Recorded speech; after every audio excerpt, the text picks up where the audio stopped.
Let's get more on the story and speak to our reporter Jack Hewson, who is live for us in Jakarta. Jack, so talk us through what is at stake today for this country and this particular election. Well, yes, this has always been much more about who's going to administer Jakarta for the next 5 years. And primarily this is about Indonesia's reputation as a moderate majority Muslim nation kind of being on trial.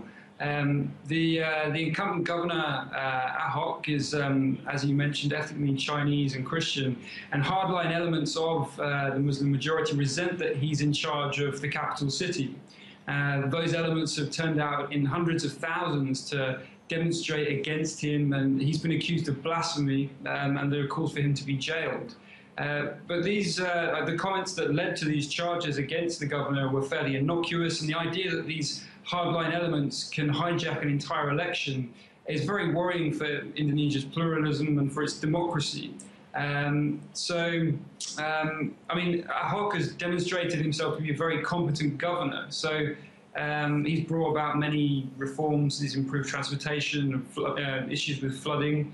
So if his Muslim opponent, Anies Baswedan, were to win, it would be very much a victory for populism and identity politics.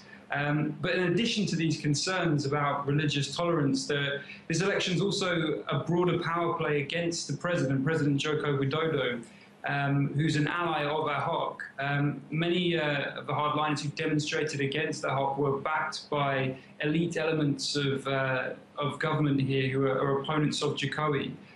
So any way in which Ahok could be beaten in this election would be seen as a political win for those forces who also oppose the president. So it's much more than just who's going to administer Jakarta for the next 5 years. OK, Jack, many thanks for that. Jack Hewson there in Jakarta.